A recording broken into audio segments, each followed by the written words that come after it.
from Jerusalem. Yes. Bien, Buenas bienvenidos noches, a todos. mexicanos. Muchas gracias. Estamos listos para empezar. Muy bien. Bueno, pues bienvenidos a todos.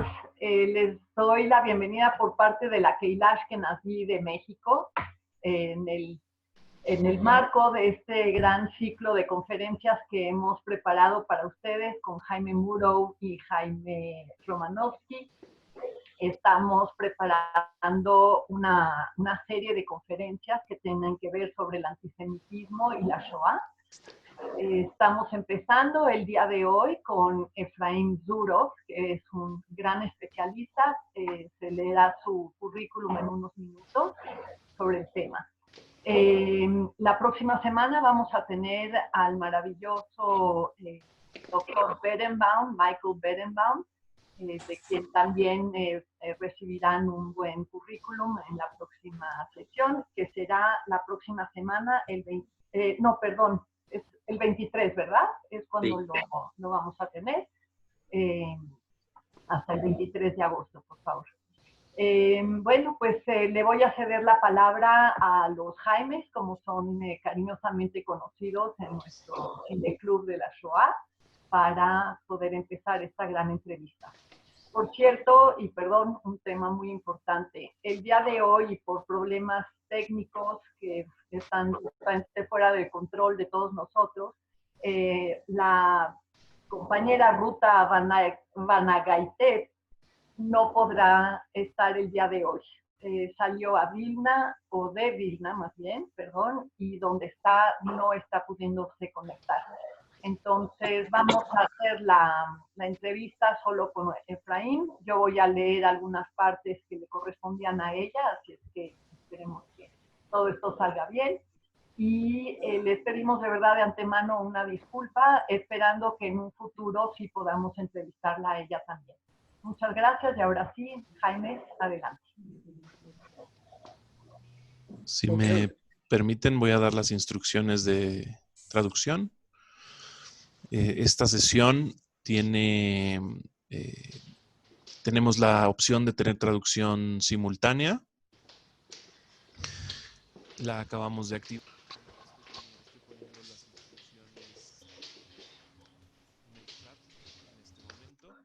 Lo que tienen que hacer es, si están en una PC o en una Mac, en la parte inferior de la pantalla del Zoom se encontrará un icono de un mundo que dice interpretación o traducción o interpretation, depende en qué idioma lo tengan. Deben de dar clic ahí y seleccionar el idioma de preferencia, si lo quieren escuchar en español o si lo quieren escuchar en inglés. Si están en un iPad o en un celular, igualmente en la parte inferior de la pantalla van a encontrar 3 puntitos, ahí deben de dar clic y seleccionar interpretación o traducción y seleccionar el idioma de preferencia. Si tienen alguna duda, por favor háganoslas por escrito y se las estamos contestando en vivo. Didi, creo que es importante, ¿me escuchan? Sí, creo que es importante mencionar que la Universidad de Anáhuac se está uniendo a este evento y nos sentimos muy honrados porque la Universidad de Anáhuac siempre nos ha apoyado y también a través de Tamara Colangui, que es la encargada de la cátedra Pérez, y queremos reconocer su esfuerzo. Absolutamente, tienes toda la razón, Jaime, una gran disculpa. Realmente la Universidad de Anáhuac y a través de Tamara Colangui se hace un gran apoyo y colaboradora en todos estos esfuerzos que hacemos por unir y difundir estos mensajes también fuera de la comunidad.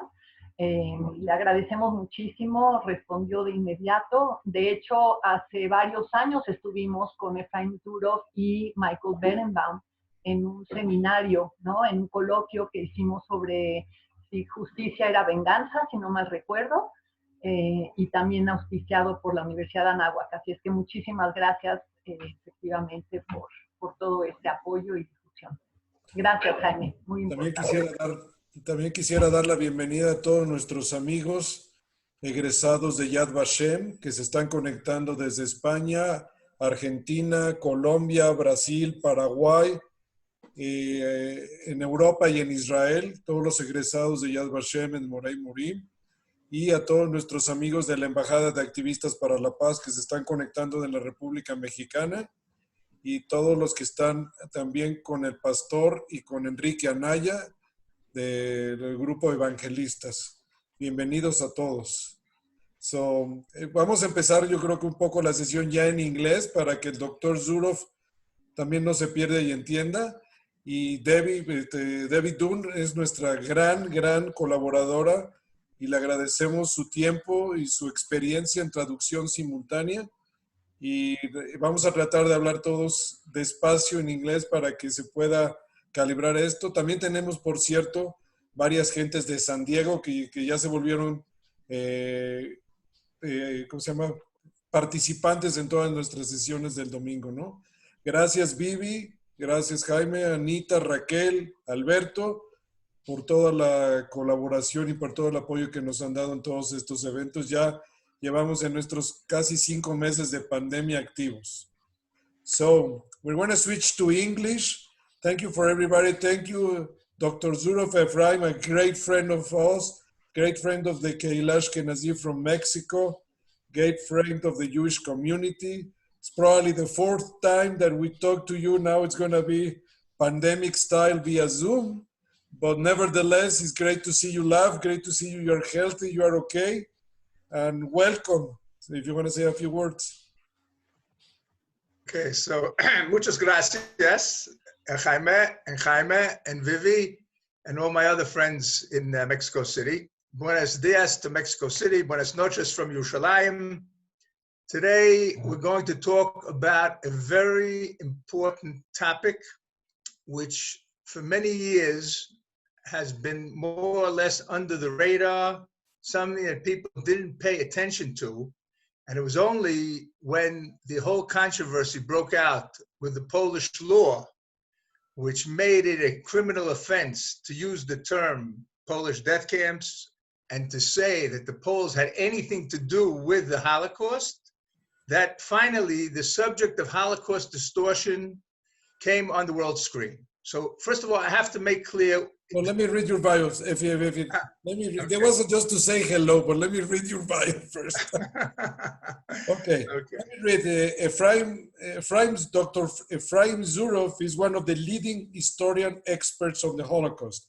He is the chief Nazi hunter, again, the chief Nazi hunter of the Simon Wiesenthal Center and the director of the Center Israel's Office and Eastern European Affairs.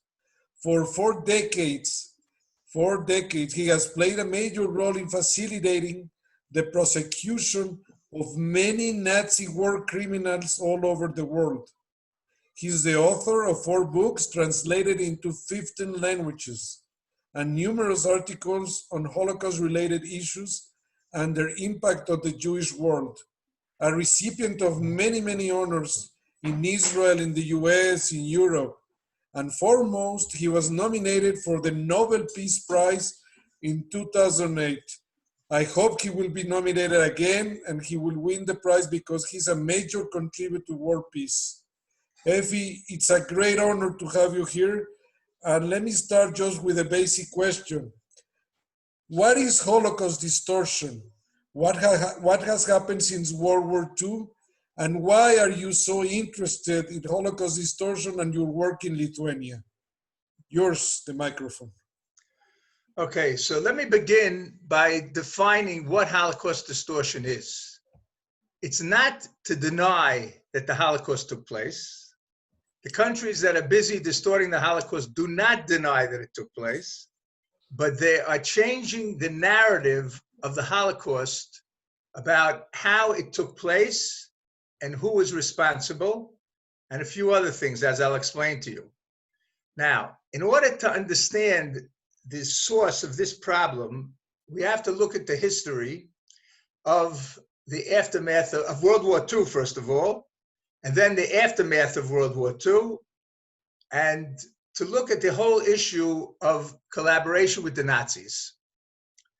The Nazis tried very hard to enlist local helpers in every single country that they occupied or that they were allied with. And there were three reasons why the Nazis sought these collaborators, why they tried to enlist help. One ideological reason and two practical reasons.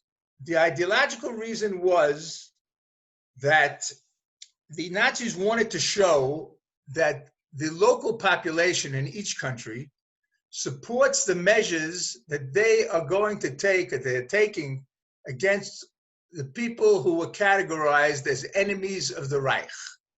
Now, that's, of course, primarily Jews, but not only Jews. Homosexuals, Jehovah's Witnesses, communists, habitual criminals, handicapped, mentally ill, etc. Now, but there were two practical reasons as well. You have to understand that the Nazis controlled an area of Europe, practically the entire continent, with the exception of Britain, of course, and the 6 neutral countries. In other words, with the exception of Turkey, Sweden, Spain, Portugal, Ireland, and Switzerland, the Nazis controlled the entire area. From the beaches of Normandy, all in the west, all the way to the gates of Moscow and Leningrad. In the north, they were in Norway, in Trondheim, in Narvik, in the north, all the way down to the Greek islands. Every single country occupied by or allied with Nazi Germany, there were people who were willing to help the Nazis. And that's very sad truth, but it's true. But there was a very important difference, significant difference between the nature of the help provided by the collaborators in Eastern Europe as opposed to outside Eastern Europe. Everywhere outside of Eastern Europe, the people who helped the Nazis helped them implement the first stages of what we call the final solution. First, they defined who is a Jew. Then they passed all sorts of laws discriminating against Jews, preventing Jews from earning money, preventing Jews from earning a livelihood.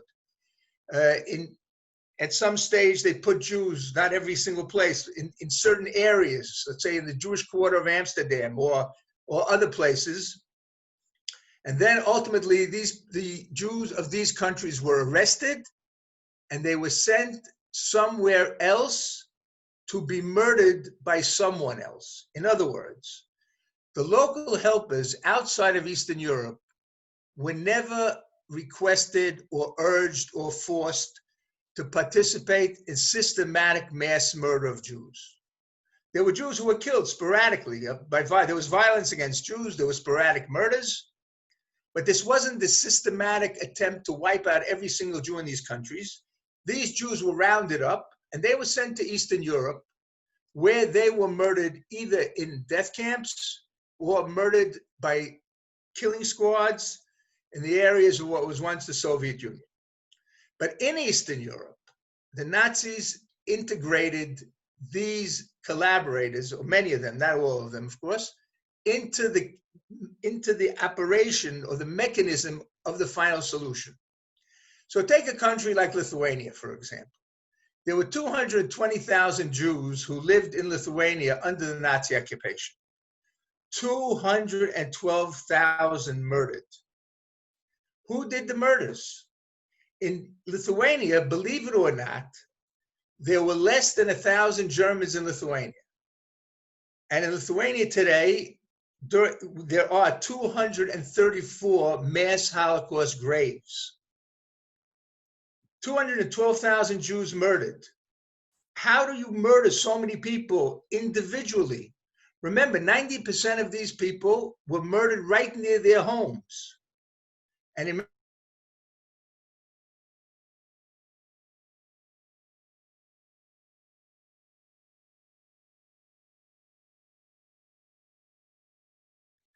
in Croatia, you had Ustasha, who murdered half the Jews of Croatia and sent another 10,000 to be murdered in Auschwitz. In Poland, you had the Blue Police. They were the people who rounded up the Jews, but those Jews were not murdered by those Blue Police systematically, but they were sent to the death camps. In other words, there were murders, of course, and with the participation of Blue Police, and we know that now thanks to the research of historians like Jan Grabowski and Barbara Engelking, who've written very important works, research on the role played by Poles. It's estimated that 200,000 Jews were murdered by Poles during the Shoah. So what you have to remember is this. At the end of World War II, these countries were not liberated in the true sense of the word. They simply replaced a Nazi occupation with a Soviet occupation or communist domination. In other words, they didn't become liberal democracies. There was no free speech. They weren't free to decide what to teach their children or to determine the narrative or any of that. The narrative in Eastern Europe was established by Moscow, by the communists. And here, I'll give you a couple of simple examples. You know, we all refer to the war that took place from 1939 to 1945 as World War II, but not in Russia, not in the Soviet Union, not in communist countries. What's it called in Soviet Union? It was called the Great Patriotic War. In other words, the war of the ideological titans, giants, a war between Bolshevism and Nazism. And luckily, I mean, it's very important, of course, that the Bolsheviks, that the communists, with all their flaws and with all the crimes they committed against civilians, then and later on, they saved Europe from Nazism. Okay? Now, one of the things that was very shocking about the way that the Soviets spoke and the communists spoke about World War II was they never acknowledged that the Jews were singled out by the Nazis to be murdered as a major ideological enemy. That was never said. As a matter of fact, until late 79, the early 80s, you never heard the term Holocaust used behind the Iron Curtain. So for example, if you were to visit, probably the best example of this is something very interesting. If for the largest massacre, in other words, 1 or 2 day massacres in the history of the Shoah took place in Babi Yar. Babi Yar is a ravine outside Kiev.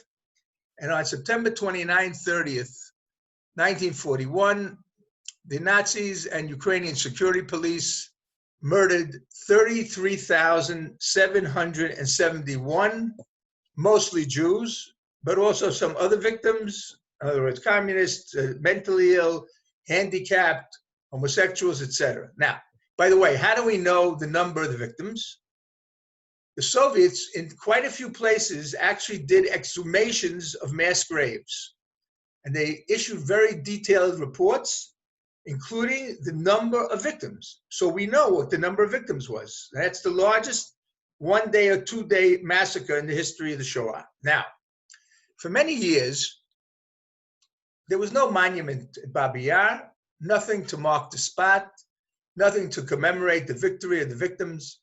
And then some genius, in quotation marks, in the Kiev municipality, remember Babi Yar is a ravine, it was then in the outskirts of Kiev. Today it's in the city itself.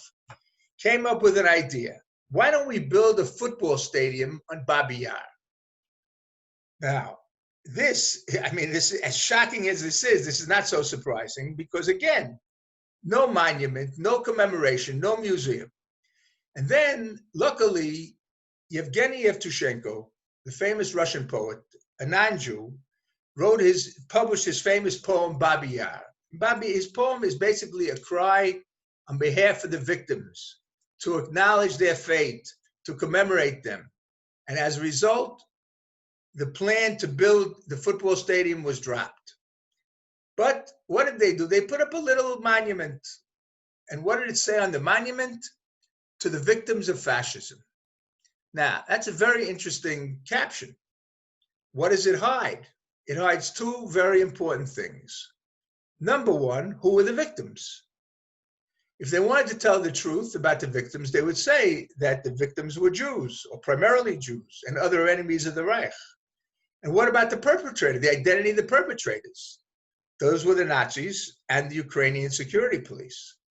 But that was forbidden in the Soviet Union because, first of all, as you all know, the Soviet Union oppressed the Jews in their country and did everything to try and rob them of their identity. No Jewish schools, except after the first couple of years of communism. They closed down all the Jewish schools. And even in those schools that had existed, the content was pure communist propaganda, not Yiddishkeit, not Judaism. There was no Jewish communal institutions. Usually in the big cities, they left one synagogue, one bakery to bake matzahs. They had campaigns against circumcision, campaigns against going to the synagogues, and horrible oppression, which is, of course, what led, thank God, the Jews of Russia to fight for their right to come to Israel and to go to other places. So they didn't want to do anything that would strengthen Jewish identity. And it's interesting, and I'm sure that many of you perhaps don't know this, but the Aliyah movement and the refuseniks, the people who fought for the right to come to Israel, they started not with going to the synagogue. They started with going to the mass murder sites in Rumbula, outside Riga, in Ponar, outside Vilna, to clean up the places and hold memorials. And then they started learning Hebrew. Then many of them started learning Torah as well, etc. But this was a key element. And the Soviets tried to squash any special consideration of the fate of the Jews in the Shoah. So if you visited the sites of mass murder. I did in 1985. I was in Riga at Rumbula, where 25,000 Jews were murdered November 30th and December 8th, 1941. The caption, same caption to the victims of fascism. Ponar, where 70,000 Jews of Vilna and other sites around Vilna, other Jewish communities around Vilna, were murdered, to the victims of fascism. So, in other words, the first time that these countries actually had a chance to learn the truth, write the truth, teach the truth, was when the Soviet Union crumbled. That's in 1989 in Romania, 1990 in the Baltics, 1991 Ukraine, Belarus. And now for the first time, they could, as I said, learn the truth, teach the truth, etc. Now, it just so happens that the issue of the Holocaust became very important for them from the very beginning of their independence, because these countries were afraid that the Russians might come back. In other words, the Soviet Union broke up. These countries were able to become independent, but the fear was that maybe the Russians would try and take back these countries at some point. So if you think about it, how can a small country like Lithuania or Latvia or Estonia protect itself? They can't successfully defend the country against the Russian army, the army of the Russian Federation. That's absurd. So how are they going to protect their independence? They need to be accepted to the European Union and to NATO. Okay, so how are they going to do that? How are they going to do that? Well, in their minds, it was very important to gain the support of Israel and the Jewish communities all over the world, because they were convinced that in order to get into NATO and the European Union, they need the support of the Jews. Now, I sometimes say, many of you probably know the book, The Protocols of the Elders of Zion. The Protocols is a notorious anti-Semitic book, which was actually written in 1905 by the Russian Secret Service. And it's about a fictional meeting of the heads of the Jewish people to try and discuss how we take over the world. So I sometimes say that the only place now, this book has been, in a sense, put on trial and proven to be counterfeit and false several times in several different courts all over the world. But the only place where they still believe it, I say, half jokingly, but the only place where they still believe in the Protocols of the Elders of Zion is in Eastern Europe. Now, it was obvious to these people, to the leaders of these countries, that if they want to make peace with the Jews, if they want to have good relations with Israel, I mean, they can't ignore the Shoah. they have to deal with the Shoah. And there were quite a few issues that they had to deal with. So one was they had to acknowledge their guilt and apologize. Two, they had to commemorate the victims, which were never commemorated as Jews. They were only commemorated as peace-loving Soviet citizens. That's what you see sometimes in the monuments built during the communist era. Here lies peace-loving Soviet citizens who were murdered by the Hitlerite bourgeois fascists. In any event, the third point was the prosecution. In other words, the punishment of those collaborators who had not been brought to justice. 4 was to rewrite the history, because all the history books in these countries were communist propaganda. And obviously, they were not telling the full story or the true story. 5 was education. They needed new history textbooks for the same reason. And 6 was restitution. Now, if we look at these issues, the major difficulty here is not so much the individual things, as you have to understand that the way that each one of these issues was treated is directly linked to the narrative that the government produced to tell the history of that period. So, in other words, they have to tell what happened. And in Eastern Europe, as I explained to you, this story is quite problematic, because the local Nazi collaborators, and there were very many of them in the countries of Eastern Europe, they were the ones who were involved hands-on in systematic murder. So one of the things we see in Lithuania, for example, is in Lithuania, they have many events to commemorate the Holocaust, but what they explain is that the Holocaust was a terrible tragedy. The Nazis came to their country, to our country, and murdered our Jews, but they don't mention the fact of the so very, very significant assistance by the locals. So this is a problem, because the narrative is basically a fake narrative.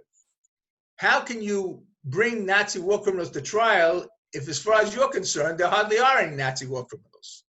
I'll never forget, in Vilna, in 1991, there was a new monument dedicated at the Ponar forest. And again, let me remind you that in Ponar, 70,000 Jews were murdered by a special Lithuanian unit called the Ypatingas Būris. It means the special ones. They had a German officer, but there were Lithuanian officers, and all the people were mostly Lithuanians, a few 1 or 2 Poles or Russians. And these people murdered 70,000 people. And until independence, the monument, the only monument, was a small monument saying to the victims of fascism.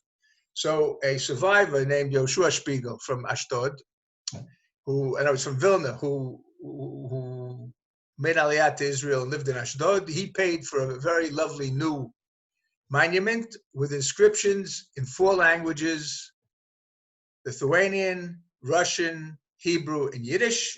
And they said there was a whole fight over what to write, but in the end they wrote, "and their local helpers." They didn't say Lithuanian helpers, God forbid. And they even said, well, you know, local helpers can even mean the Jews, like the Jewish police in the Kovna ghetto or in the Vilna ghetto, which is incredible chutzpah on their part. But the story I want to tell you about, and this I'll never forget as long as I live, was the keynote speaker at the dedication of the monument was the Prime Minister of Lithuania, a man named Gediminas Vagnorius.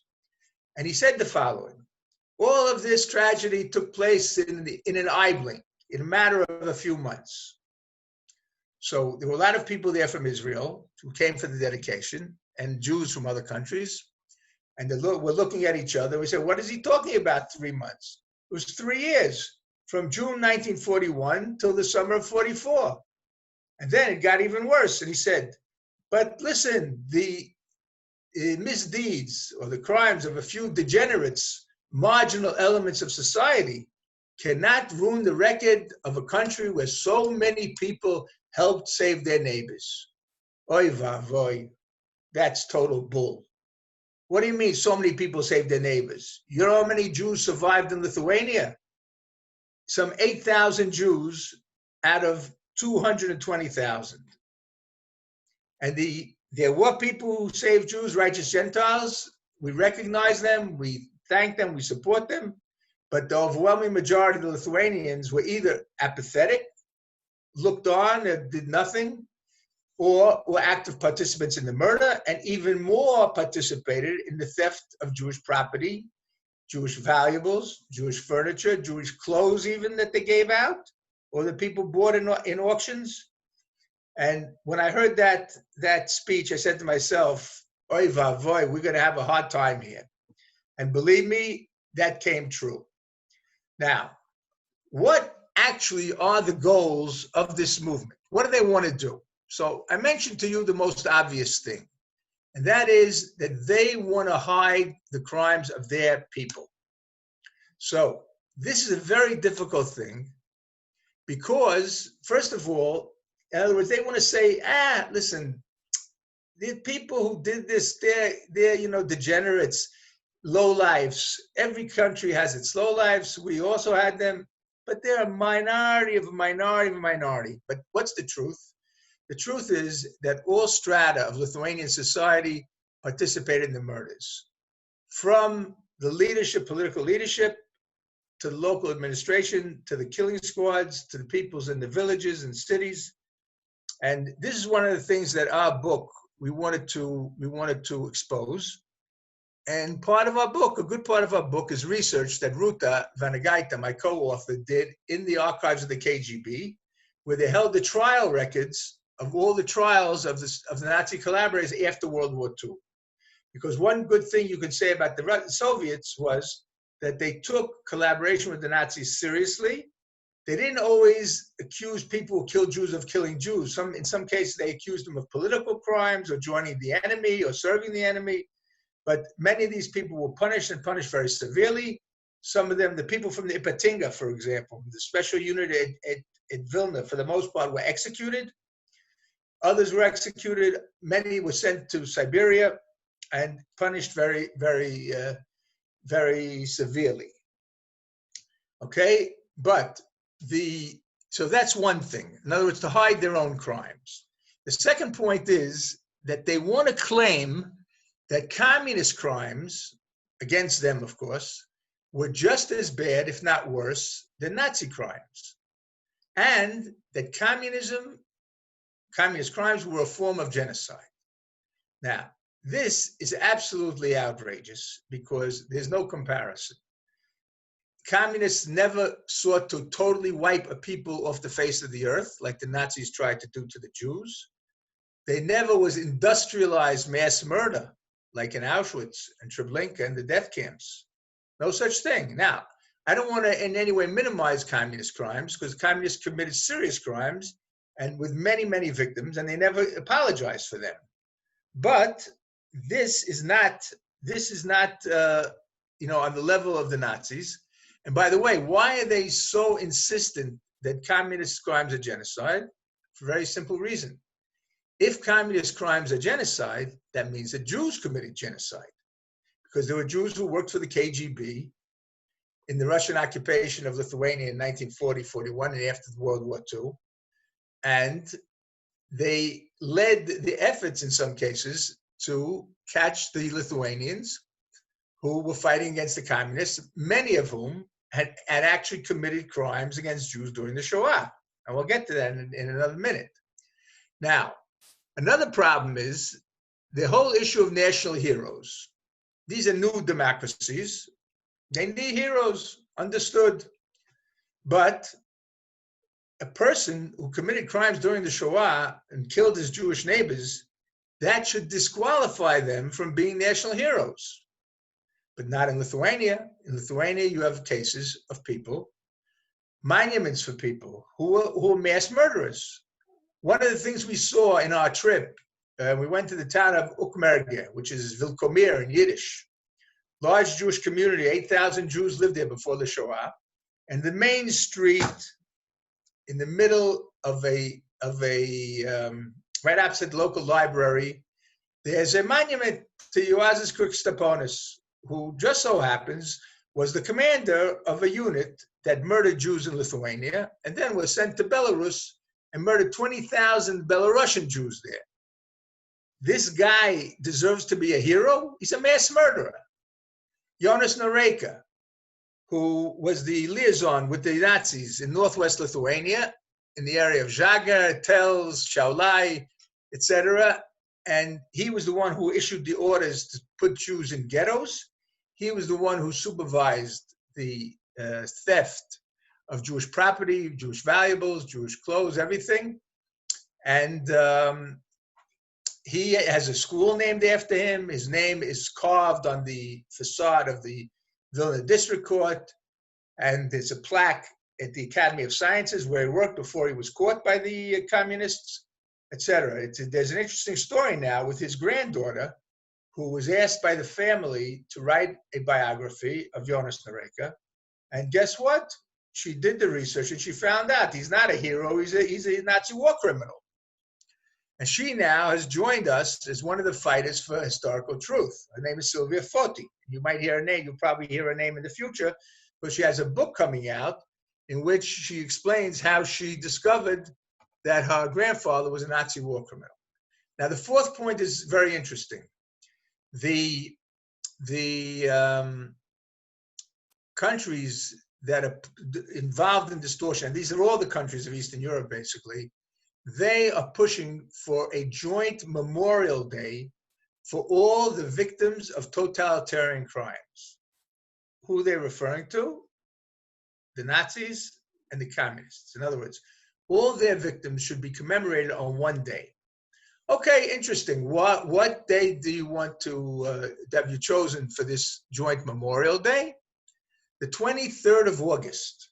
So I don't know how many of you studied world history, European history, but on August 23rd, 1939, the Soviet Union signed a non-aggression pact, again, with Nazi Germany. And they were going to cooperate with each other, and shortly thereafter, 8 days later, Hitler invaded Poland, and they cooperated in splitting Poland into two parts. The Nazis took the western part, and the Soviets took the eastern part. Now, in other words, what are they trying to say? You, neutral observer, or you person who doesn't know that much about the history, you assume that the Nazis are the ones to blame for all the crimes of World War II. Well, guess again. The Soviets made a deal with the Nazis that paved the way for World War II. In other words, they want to compare the country that planned, built, ran the largest, most horrific mass murder factory in human history, Auschwitz-Birkenau, with a country, for all its flaws, again, whose army, the Red Army, liberated that camp and stopped the mass murder. So, if such a thing will be accepted, and there have already been quite a few resolutions in European forums, non-binding, thank God, what do you need International Holocaust Memorial Day for? You don't need it. This day recognizes more victims, more people who suffered, more universal. In any event, so these are the four goals. Now, let me tell you a little bit about the book. I had been coming to Lithuania for many years. Starting in 1991, I came, and my job at the beginning was to try and encourage the Lithuanian government and help the Lithuanian government put Lithuanian Nazi war criminals on trial. And in a certain sense, it could have been very easy because many of the Lithuanian Nazis ran away to America. Now, in America, you can't prosecute for the crimes that they committed in Lithuania because the crimes were committed overseas, outside America, and the victims were not Americans. So the Americans faced a very serious legal dilemma.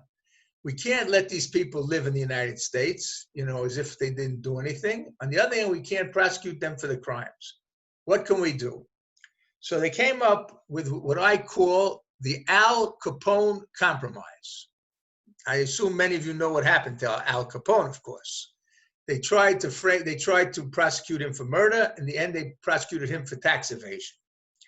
In any event, these people are tried for immigration and naturalization violations. In other words, when they applied to immigrate to the United States, they were asked if they ever were part of a movement that persecuted people because of their religion or their ethnicity.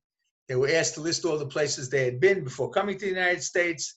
Had they fought against the Allies, for example? There were several specific questions which, if answered honestly, it never would have been admitted. But many of the people lied. In those days, in the late 40s, early 50s, people didn't really understand or know the important role played by the Nazi collaborators in Eastern Europe. And these people lied, and they were able to get into the United States. And later, they told the same lies and got American citizenship. So the Americans stripped them of their citizenship and kicked them out. Now, they succeeded in, I think it's at least 15 Lithuanian cases, 14 of whom returned to Lithuania after getting kicked out of America.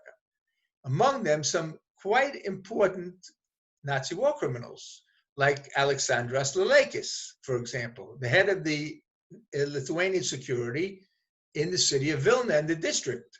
He had 100 men under him who guarded the ghetto, prevented people from helping the Jews, prevented Jews from escaping, and they were the ones who took the Jews out of the ghetto, from the ghetto, to be murdered in Ponar, in the mass murder site of Vilna. And his deputy, Kazis Kimjauskas. In any event, we were pressing the Lithuanians. Lithuanians were doing everything possible not to put these people on trial. They all arrived in Lithuania healthy, strong enough to stand trial. The Lithuanians started postponing and delaying, and then they passed 3 special laws that they can investigate a genocide suspect even if he's not medically fit. They can charge a genocide suspect even if they're not medically fit, and you can have a court session even from a hospital bed. Now, they didn't force these people even to appear at their own trials. There were 3 trials. They didn't even have to show up. They didn't sit one day in jail, none of them. In one case, someone was sentenced to 5 years in prison. The judges refused to implement the sentence. Do you know why? Not because he was sick, because his wife was sick. His German wife was sick. He had to take care of her, Nebuch. So we had faced tremendous problems. And of course, the problems stemmed from the fact that the Lithuanians didn't want the truth to come out about what had actually happened, about the massive involvement of Lithuanians. And you have to understand in this respect that there were less than 1,000 Germans in the Nazi occupation of Lithuania. The murders, there are 234 Holocaust mass graves. 90% of the 212,000 Jews who were killed were shot within a half an hour of their homes, usually in a nearby forest. In order to pull that off, remember, individual murders, face-to-face murders, you need incredible amount of manpower. And what happened was that the Lithuanian leadership, many of whom ran away from Lithuania when Lithuania was initially occupied by the Russians in June 1940. They ran away to Berlin, sat under the protection of Adolf Hitler, declared their loyalty to him, sent messages into Lithuania, the time of reckoning for the Jews is coming.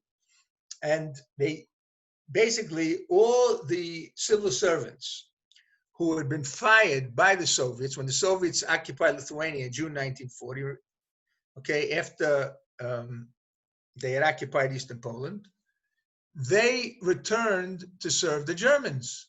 And they were the ones who did all the legwork and all the dirty work and all the logistics. They were the ones who got Soviet prisoners of war first of all, they chose the spots for the mass murder. They brought Soviet prisoners of war to dig the graves. They rounded up people who would be the killers. They rounded up the Jews, held them until the time had come for the shooting, had them brought to the sites. neglected sites in the middle of forests, beautiful forests, but scenes of horrific murders. And then they had people who had to first of all, undress and take the clothes and valuables of all the Jewish victims, and then cover up the pits, and then bring the stolen valuables to a central place where they would either be auctioned or sold or whatever. It takes a tremendous amount of manpower, people who knew the areas, people who lived there, people who could give the best advice, and that's what happened. So the number of Lithuanians was huge, and as a result, there was a tremendous reluctance to deal with that. So it became a couple of degenerates. Who did Lithuanians participate? Yeah, just a few degenerates. They're not part of us, you know. Okay, so that's part of the problem, and with that situation in mind, I was invited. I met Ruta Venegaita for the first time when she invited me to speak at a program that she was organizing on Holocaust education. And the story with Ruta is very interesting.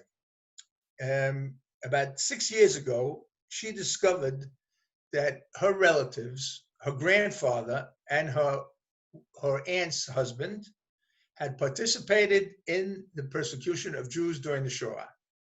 And she was very upset by this, and she realized that she's been living in Vilna. She grew up in Lithuania. She knows almost nothing about the Jews, and most people don't know anything. They don't care.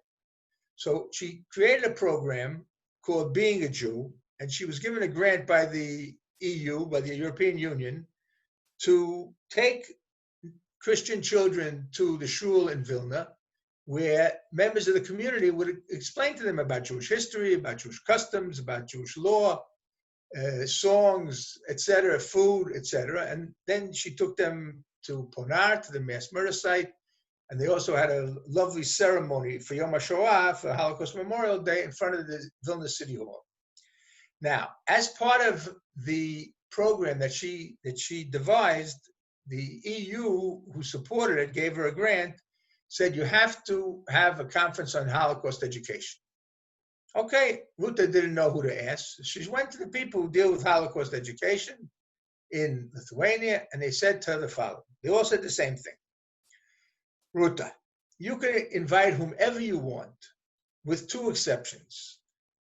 Efraim Zuroff and David Katz. Now, David Katz is a guy from Brooklyn who's a world expert on Yiddish, who came to Lithuania to teach Yiddish and to start the Vilna Yiddish Institute. And I'm the other one. And Ruta said, no, so what's going to happen? I mean, he's going to start a fist fight? He's going to fight someone? They said, no, but if they come, we won't come. So Ruta started checking it out, and she decided she's going to invite us. In any event, I couldn't come because I had committed to lectures in the United States. It was right around the time of Yom HaShoah, actually on the day of Yom HaShoah.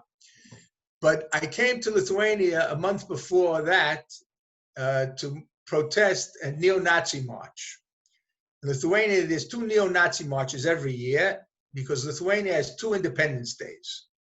Once when they got independence in 1918, then there's a march in Kovna, what was the interwar capital of Lithuania, and March 11th, when they got independence from the Russians, again in 1990, that's in Vilna.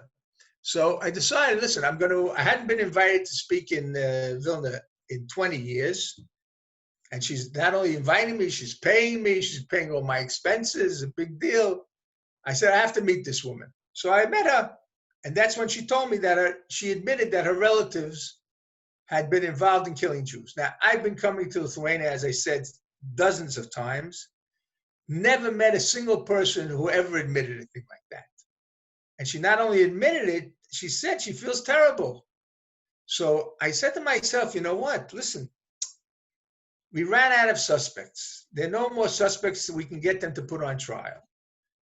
We failed completely in convincing them about the truth of the historical record, about what happened in Lithuania, about the participation, massive participation of Lithuanians. But 1 second, I'm a foreigner. I'm a Jew from Brooklyn, coming from Yerushalayim with a kippah on my head. It's not surprising they don't believe me. But 1 second, but if Ruta, who it turns out is one of the most popular authors in Lithuania, who wrote her previous book about problems facing women at 50, had sold 50,000 copies in a country of 2.5 million people. So, you know what? Maybe if it comes from Ruta, they'll believe it. So we decided we're gonna try and come up with some sort of plan to try and convince the Lithuanians.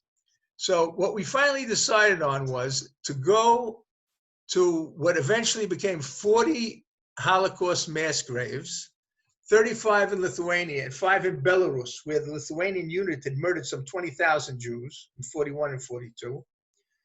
And go talk to people, go interview survivors, go interview, more correctly, eyewitnesses, because in the provincial towns, there's no Jews left. And 100,000 Jews had lived in the provincial towns of Lithuania. And go to local museums, see what's on the monuments, what's written there. Are they tended to? Are they neglected? And we'll tape our conversations as we go from place to place. And we'll talk about, and we'll debate. We'll talk about the identity of the killers, the motivation of the killers, what's the role of anti-Semitism, what's the role of alienation between Jews and Lithuanians, and we'll publish a book. And we decided we're going to do it. And how did we decide which places to go to? Because after all, there were 234 mass graves in Lithuania alone. And about 15, at least 15 others in Belarus. We chose the places connected to our biographies. So Ruta, you know, I explained, she's a Lithuanian born, grew up in Lithuania, and worked in Lithuania for many years. And my family, my mother's family, both my grandfather and grandmother were born in Lithuania in different places. My grandfather learned in the Telz Yeshiva. His brother, whom I'm named after, learned in Panovich, and our family, you know, grew up in Lithuania. In any event, so that's what we did. We started going from place to place. We started, any old person that we saw, we immediately stopped. We asked them, "Can you tell us what you remember?" And we came up with some amazing stories, some of which I'll tell you. But in any event, the only reason this book was published was in Lithuanian, that is, was because Ruta was writing books for the biggest publisher in Lithuania. And as I explained to you, she had been very, very, very, very successful. And after her bestseller about women, the publisher wanted her to write a book about men. So Ruta said, "Okay, I'll write a book about men, but first you'll publish the book I'm writing already." So the publisher said to her, "Oh, Ruta, how interesting. What are you writing about?" She said, "The Holocaust." You should have seen the looks on their faces. They were in shock. "Are you crazy? The Holocaust? Who's going to read that? Who's going to read a book about the Holocaust?" Said, "Very simple. If you want me to continue writing for Alma Litera," that's the name of the publisher, "you're going to publish my book." So they said, "Okay, on one condition. You don't tell anybody what you're writing about until the book comes out, the day the book comes out." Okay, so I didn't mention one other thing that's very interesting. Ruta interviewed the 2 most popular priests in Lithuania, one Catholic priest, one evangelical priest, and they gave wonderful interviews about the importance of history. We can't hide the truth. We have to admit what we did, et cetera, et cetera, et cetera. And I jokingly told her, "This is like your bulletproof vest. This is going to protect you." But in any event, she found the headquarters in the heart of Vilna of the special unit that murdered 70,000 Jews in Vilna. It's an Italian restaurant. And that's where we had the launch of the book, a day before International Holocaust Memorial Day. And she made a clip, brief, less than 2.5-minute clip of 7 places in the vicinity of Vilna where murders took place. And she filmed it in the winter. And you hear her marching through the snow to try and find the monument and try and find the place. And all it has is 3 facts: the name of the place, the number of victims, and the date of the murders. It begins with a slide that says 75 years ago, the Holocaust began in Lithuania and ends with 200,000 Jews, or it's actually 212,000, were murdered in Lithuania during the Holocaust. And the people were in absolute shock. The first printing was 2,000 copies, sold out in 48 hours. The government went crazy. You're working for Putin. You're working for the Jews. Maybe you're getting paid by both of them. You're a threat to national security. I mean, they hated me already before this. But Ruta was all of a sudden turned from a, very popular writer to an enemy of the country. And it was really very, very problematic and very, very difficult. In any event, just 2 quick stories to give you some idea. And then we're going to read the 2 short dialogues that we conducted between us. One after we left a place called Ligmayan or Linkmenis, where my grandfather was born, and one after we left Kavarskas, which is a place that Ruta's grandfather was born. But just bear with me for 2 minutes. I'll tell you the stories, and you'll get a sense, a feeling of what we went through. So we went to a town near where my grandfather was born, and I see an elderly woman leaving a grocery store. And she looked the right age. So I said to Ruta, go ask her, what she remembers. And she told the following story. She told the story that she was one of 2 children in her family, and she was friendly with a Jewish family which had a girl her age. And when the decrees against the Jews started, so the family was discussing whether or not they could save her friend. They were thinking they wanted to save her. So I said to her, well, you must have been afraid of the Germans.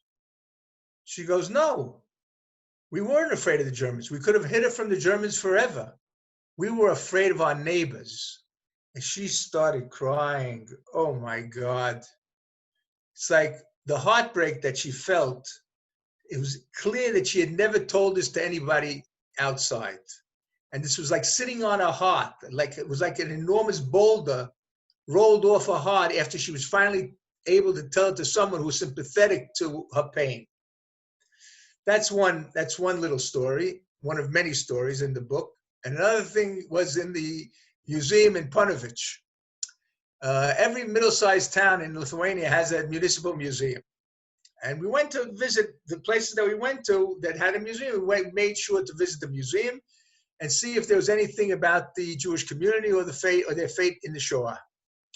So we went in Punovich. Punovich is very well known. There were close to 8,000 Jews there before the Shoah.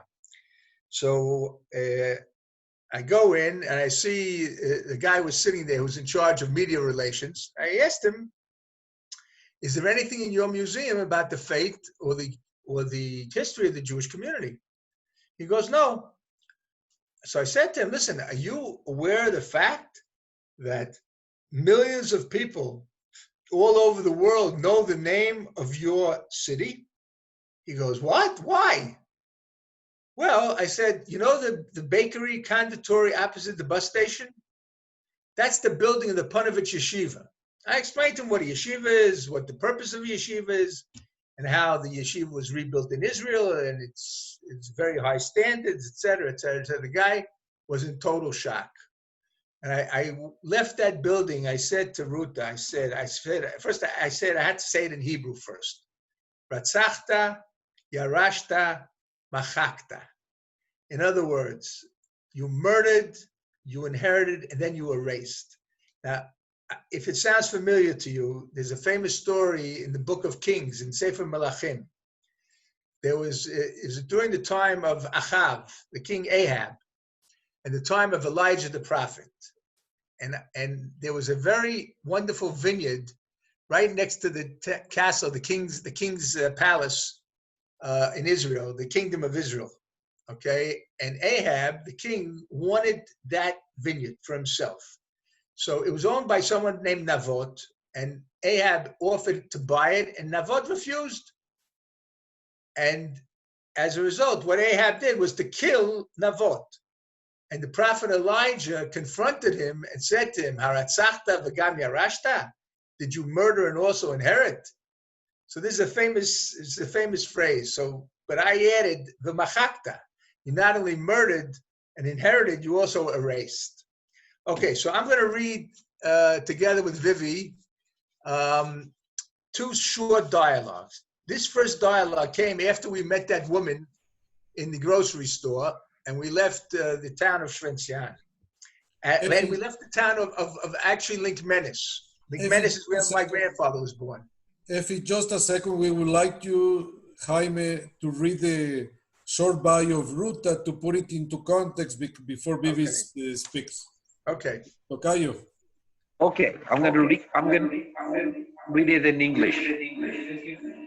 Ruta Vanagate is a Lithuanian journalist and author. Her best-selling book, Our People, co-authored and with Israeli historian and Nazi, just a second. A Nazi hunter, Dr. Efraim Zuroff, deals with the complicity of Lithuanians in Holocaust crimes. The book is published in Lithuania in 2016 and created a national scandal. In October 2017, all Vanagate's books, 6 titles, 27,000 copies altogether, were removed from the bookshelves in Lithuania after Ruta's critical comment about one of the national heroes. None of her books are available in Lithuanian bookstores anymore. She is currently living in Israel. Ruta has written the second part of the book, Our People, How Did It Happen?, with renowned German historian Dr. Christoph Dickermann. And she has been awarded in 1993 Woman of the Year in Lithuania, 2016 Medal of Valor, Annual Award by Samuel Wiesenthal Center, 2018 Golden Hope Annual Award by European Jewish Congress, and in 2018 Rabbi Moshe Rosen Prize Annual Award by Conference of European Rabbis. Well, now we will hear, when instead of Ruta speaking due to technical problems, the dearest voice from Vivi. Okay, so I'll begin, okay? Yes. The proximity of the homes of the residents of Linkmenis. Linkmenis is Ligmian. That's where my grandfather was born. To the mass murder site is shocking. As if it is normal for people to come and live in a place like that. As if this murder was some kind of normal event. Okay, hold on 1 second. Oh, Yes, a normal event. Okay. Listen, they did not come to live next to the mass murder site by choice. Their grandparents and parents had lived here for ages. It was their home, their land. They belonged here. Were they supposed to go? Where were they supposed to go? These people do not want to talk about what happened here. Maybe they have some kind of connection to this horrible event. They might say something they don't want to say, or they might arouse memories they don't want to deal with. People, their neighbors, were wiped out as if they never existed. All their things, even tablecloths, were stolen. Going from Kaddish to Kaddish to Kaddish. We said Kaddish in El Malay Rachamim in every single murder site. Centronelli to Polygon, Linkmenis. In such a small geographical area, mass murder after mass murder after mass murder.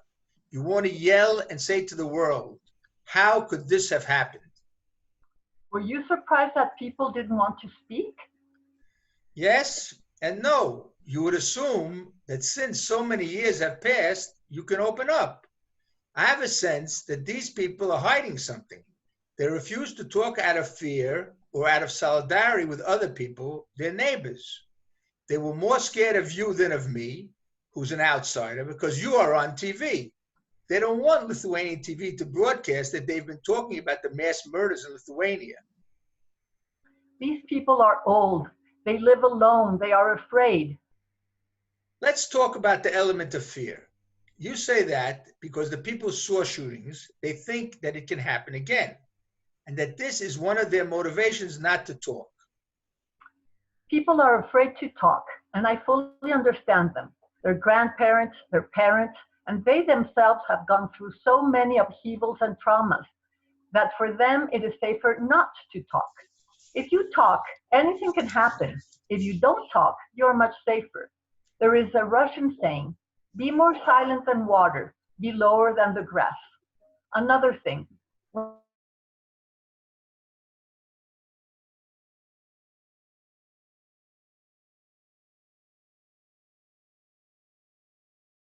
happened to them. They know that since murder was possible once, it can happen again. And one other thing, if you admit that you witnessed the crime, the person who committed it or his relatives might come after you and take revenge. People in Lithuania who have seen a crime most probably would not testify because they would be afraid that the criminal or his friends would one day come out of prison and take revenge. The second argument is totally idiotic, you'll excuse me, because almost all the murderers are dead. And even if they were not dead, how many 90-year-olds do you think are going around murdering people? I want to address another thing. You said they saw the murders. You must remember something. The murder sites were in isolated places, specifically chosen, so that there would not be any witnesses except the shooters and those helping to dispose of the bodies. They saw people being taken out, not being shot. They heard the shooting. Afterwards, in every village, they were talking about what happened and how the earth moved several days after the massacre. And bloody shirts were washed in the streams. They still talk about this among themselves. Maybe it is true for some people. It is possible that people start magnifying everything afterwards.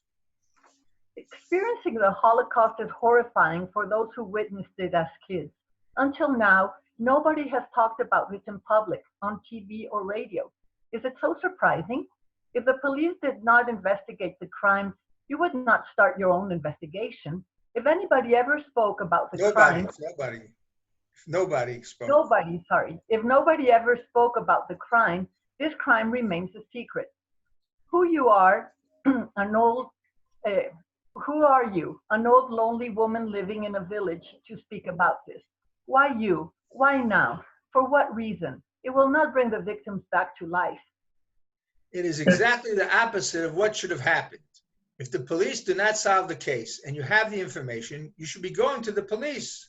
She's 90 years old? Okay. Why did she not do it before? I can understand why she would not go to the Soviets. But Lithuania has been independent already for 25 years. And there is our initiative, Operation Last Chance, which offered money for the information. Our ads were in all the newspapers in Lithuania. Why all you talk about is fear? You're living in a democratic country, a member of the European Union, for God's sake. Just remember, maybe some of their neighbors were killers, or were marching Jews to the pits, or took their property. The children of these people are living next door, or if not, they are living somewhere close by. If you start talking about what your neighbor did, your family will stop you. The whole village will think that you're a traitor. When I started talking about writing this book and about my relatives and their role in the Holocaust, some of my relatives got very upset. I might be condemned by my family. I might become a black sheep. Do I want that? But listen, someone has to pay the price for the crimes committed. Why me? If the government does not do it, if the police do not do it, do you understand how much courage a person needs to speak out? You're right. It takes a lot of guts, and what you are doing is super important. I am not 90 years old. I don't live in a lonely house next to the forest. I'm not talking about my neighbors from the same village. I'm ready to become the black sheep in my family because I believe in what I am doing. If not me, who? If not now, when? But you know what? If my grandfather would have shot the Jews personally, I would not be able to talk about this issue. It would be so painful for me. I am sure that no one in my family ever pulled the trigger. How can you be certain? You just don't know. Coming back to the issue of fear, You're trying to say that because people lived such a long time under the Soviet regime, they're scared of talking, scared of relating to the terrible tragedy that took place here. My question to you is, at what point does that stop being an excuse? If someone had a terrible childhood, at some point, he or she has to take responsibility for their life and not blame their parents all the time. We are not talking about someone's childhood. We are talking about the entire life of an adult. That makes a big difference. Okay, so in other words, in 25 years from now, they will start talking. By then, they will be dead. Now they are already very old, and old age is not the right time to become a hero. So the only way for us to achieve what we want to achieve, to make an impact with this book, is to address the younger generation who did not live under the Soviets. But it also means that you're giving the older generation, including the government, a free pass. No, the government does not want the truth to come out because politicians want to be reelected. They want to be popular with their voters. And even for me, if I knew that my neighbor was killing people, it would be difficult to go to the police and give him up. In Lithuanian culture, to be a police informer, to inform on your neighbor is a sin of betrayal. You would not testify about the crimes of your neighbor's father or grandfather committed 70 years ago. Does it make any difference? It ruins your neighbor's life and your relations with the people living next to you. Nobody will pay attention to it anyway. At least a list of 2,055,000 Lithuanians, Jew killers, was sent by the Lithuanian Genocide Center to the Lithuanian government in 2012. Do you think anything was done? Not a single step was taken against any of them. So tell me who benefits if a 90-year-old woman stands up and relates on TV that her neighbor's father, who is dead now, was a killer? What about the fact that the truth will finally come out? Who benefits from that truth? Lithuanian society will benefit from that truth. Okay, now we're moving over to Kavarskas. This is where Ruta's grandfather and father were born and raised, and where the grandfather was involved in crimes. We are coming from Kavarskas, Kovarsk in Yiddish, and there is a sign indicating that 700 meters from the road, there is a mass murder site. But if you don't have a local guide, you would not find the place in a million years. You can completely understand why these murders were carried out there, out of sight, out of mind. If you speak to the people who live nearby, no one knows anything. They know that someone came from Israel a year ago, and a couple came 2 years ago, but it seems that no one comes here even on Holocaust Memorial Day in Lithuania on September 23rd. This remote corner in the brush near a river is one of the most shocking and painful places to visit. There's no indication of the number of victims or the date of the murder. The testimonies in the Soviet investigation files refer to the murder of 10 to 12 Jews, but the sources published in Israel speak about 30 to 40 people killed at this site. We also visited the synagogue, or what's left of the synagogue, which today is a private warehouse. It's not the Lithuanians' fault. Years ago, the Soviets turned the synagogue into a utility shop. We climbed the ladder to the second floor to what was once the women's gallery. This is the place where the Jews were held until they were taken to be murdered. You can only imagine the horrifically anguished prayers that the Jews must have prayed to God to save them. Maybe they did not know what would happen to them, but I am sure that a sense of doom, a sense of some potentially horrible fate. This is just one little dot among many of other dots on the map of Lithuania. In a book called Neighbors, the Polish historian of Jewish origin, Jan Gross, wrote about the murders in Jedwabne, where the local Jews were murdered by Poles. Poland was traumatized, and for good reason. I say to myself that right over the border, next door, there's a country full of Jedwabnes. The whole country is one big Jedwabne, and they have not yet been traumatized by these crimes. This is what we're trying to show, Ruta. Despite the fact we're coming from different sides of the fence and completely different backgrounds, at a certain level, our emotions are the same, and so is our goal. But the truth finally become known, that it is taught and hopefully internalized. I am thinking about those 10 to 12 or maybe 30 to 40 Jewish men walking their last walk in the brush, down the hill, 700 meters through the thick grass, led by 5 gunmen, their Lithuanian neighbors. They must have sensed where they were being taken. I hate places like this. Thick brush and high grass, full of ticks, of the ugliest places in Lithuania. When I see such a place, I think that if someone murders me and throws my body into such a brush, I would never be found before my body rots. It is a very ugly last road to be taken. It is a very ugly grave. Before saying Kaddish, you showed me the snail crawling on the monument to the murdered Jews. You did not say a word, but somehow I knew you wanted me to remove that snail. So I took it away. I removed our snail from the monument to your people. Yes, you did. Thank you. Now we're driving on Ukmerga Street, the main street of Kavaskas, which according to the testimonies of Holocaust survivors published in Israel, was set on fire soon after the Nazi invasion because this was a street where the Jews lived. Ironically, Ruta's grandparents and her father also lived on this street. I don't believe this. My father would have told me about it. He was born in 1921, so he was 20 years old then. He was studying in Gavna, but during the summer, he was back home to work on his parents' farm. My father told me about the pre-war period and said that there was no anti-Semitism in Kavaskas before the war broke out. He had Jewish neighbors, Jewish classmates. You keep repeating at every opportunity that Lithuanians were more than eager to hurt the Jews before the Nazis arrived.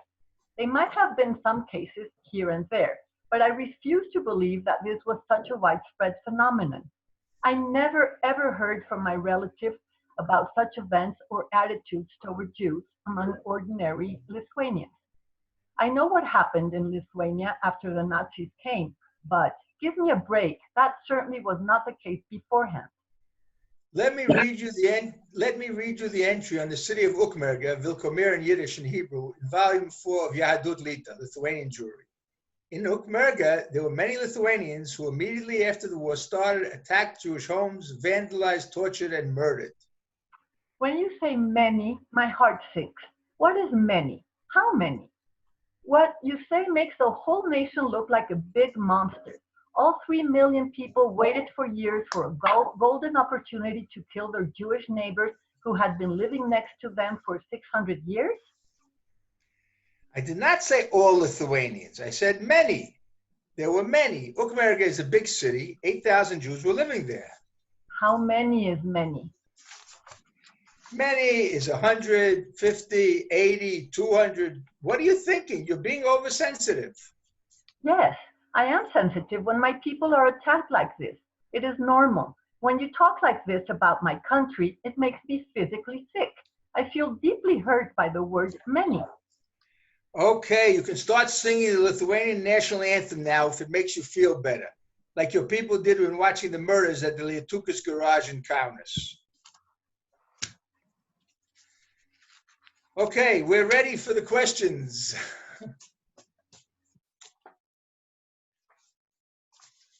Few questions from the public, and let me read it to you, Effie. Okay. But before, I would like to ask you a question before go deeper into Lithuania. What made you become a Nazi hunter and the chief Nazi hunter right now? And especially after 40 years, which everybody knows, we know that most of the killers and most of the survivors are either in the late 80s, and many of them in the 90s, and you're probably the few ones that you have incarcerated or help incarcerate. What drives you to continue doing that part of the mission? First of all, the strongest motivation is the fate of the victims. I know what happened to those Jews who were murdered. I know how they were murdered and by whom they were murdered. And let me tell you an interesting story. There was a trial several years ago of a man who was the accountant of Auschwitz, a man by the name of Oscar Groening. There's actually an excellent movie called The Trial of the Accountant of Auschwitz. And one of the survivors who came to the trial was a woman named Eva Kor. This woman, Eva Kor, was one of the Mengele twins. And she was experimented on but because she was in Mengele's clinic, she survived together with her sister. Now, they made Aliyah to Israel, and at some point she married someone. They moved to America, and she started a museum in Terre Haute, Indiana, where she lived. And about 10, 15 years ago, she all of a sudden made a public declaration that she forgives Mengele. Why does she forgive Mengele? Because she wants to liberate herself. She wants to feel free of pain and hatred and all of that. And she came to this trial, and believe it or not, and I was in absolute shock when this happened, she went over to Oscar Groening, hugged him, and kissed him. Now, for me, that's a desecration of something sacred. These are the last people on earth who deserve any sympathy. These are people, when you look at them, don't see elderly, frail people. Think of them when they were at the height of their physical powers. What did they do with all that physical strength and energy? They devoted it to killing innocent men, women, and children, some of whom are even older than they are today. International law recognized individual criminal responsibility. We just had a trial now in Hamburg, okay? A trial I was actually quite involved in, and I found 20 survivors of Stutthof. This person was a guard in Watchtower in Stutthof, and he started out as a young man of 17. He was actually tried in a juvenile court for that reason. That was one of the factors in his punishment. And he was totally, apathetic towards what was going on, as he himself admitted. But then, after hearing the testimonies, he said that he was sorry just before the sentencing, not at the beginning of the trial. Okay? But in any event, the man was convicted. He was convicted of 5,232 deaths in the period in the camp when he was in the guard, from August 1944 till April 1945. But the sentence was suspended.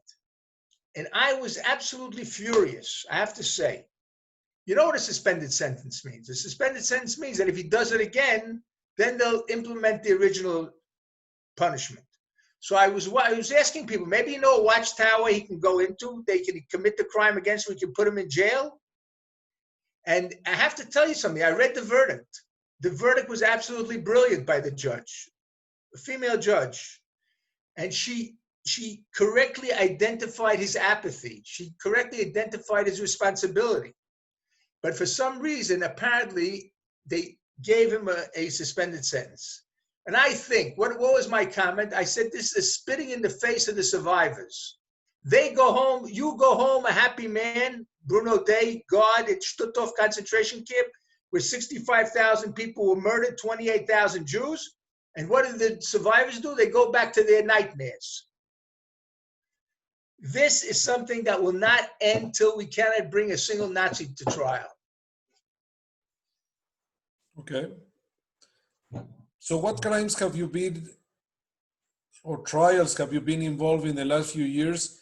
And what is the achievement, or what is the result of doing these trials into legislation, into politics, etc.? Okay, so the only country that is really seriously and very actively bringing Nazis to justice is Germany. And Germany, a decade ago, because of the Demjanjuk case, changed its policy on Nazi war criminals.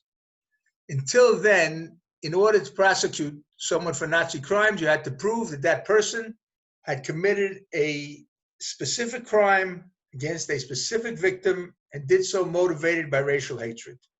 It's impossible to prove these days, virtually impossible. But because of Demjanjuk, they wanted to bring him up on criminal charges, and they couldn't do it anywhere else.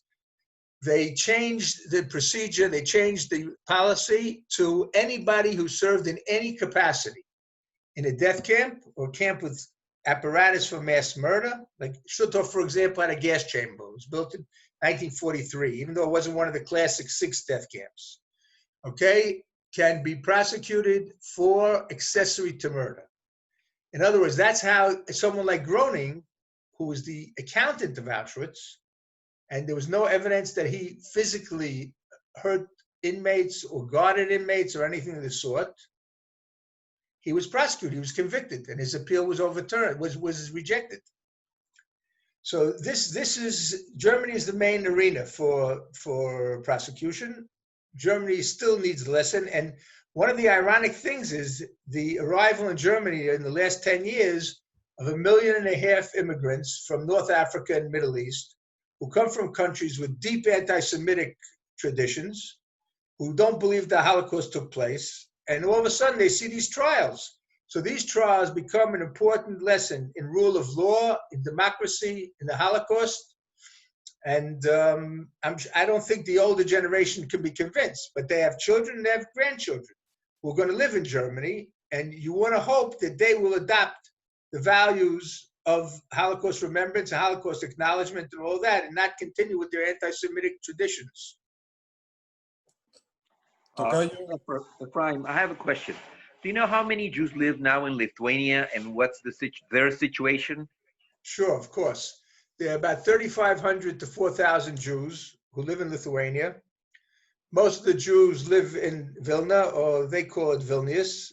There are smaller communities in New Kaunas, which is Kovna, Šiauliai, and Panovich and Klaipėda. Those are the basic communities. They're a community, listen, they're post-Soviet Jews. So the older people grew up without any religion. They grew up in a country which had repressed Judaism, etc. And now they're trying to raise Jews with Jewish identity. But it's a very uphill battle.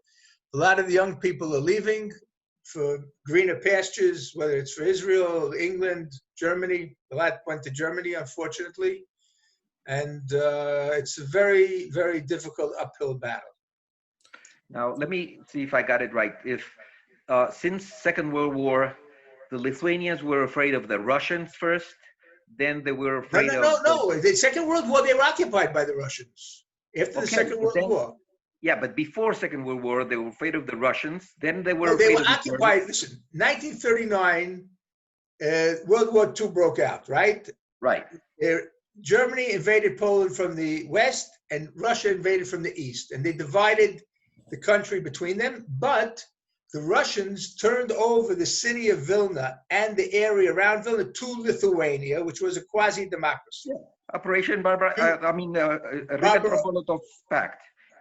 All right. Now, June 15th, 1940, the Russians occupy Lithuania. They're there for a year and a week.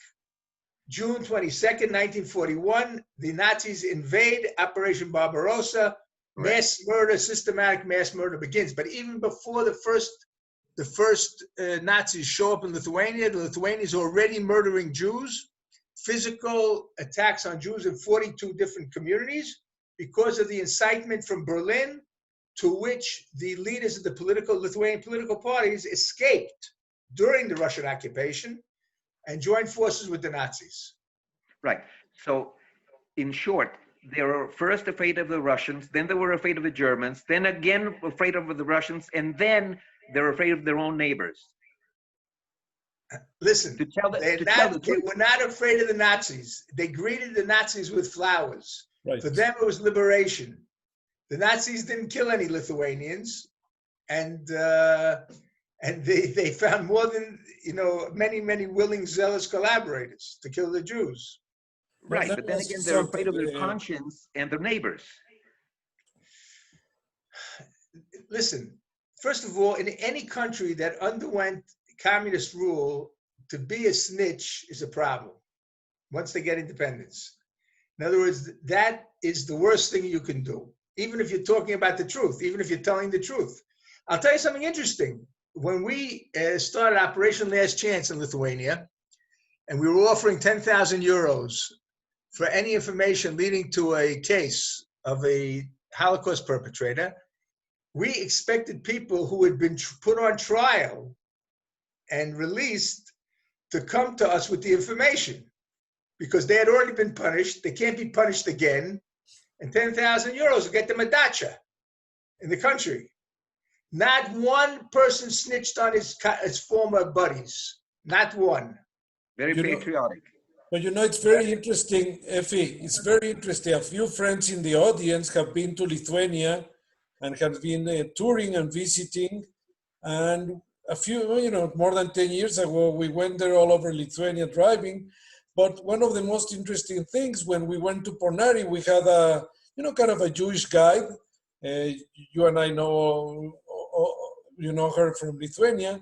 But the most surprising thing is, you know, in Pornari, where 80,000 Jews were murdered, 70,000. People were strolling in the park with carriages and babies, like if it was like in Mexico, Chapultepec Park or Central Park in New York. How do you explain that and correlate that with all the stories? It's almost that's precisely the fact. Because of the fact that the Lithuanian government never talks about Lithuanian complicity and never admits the scope. So people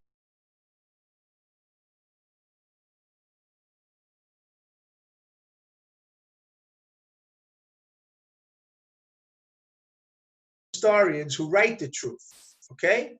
What's the problem? It's written in scholarly journals. No one reads it, and it hasn't affected the government, hasn't influenced the government at all.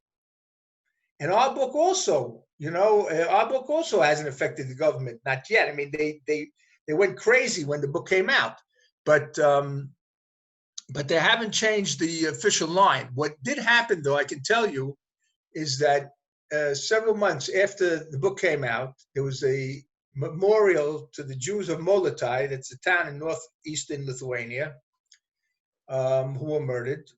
And there was a new monument which was dedicated. And normally, you'd have maybe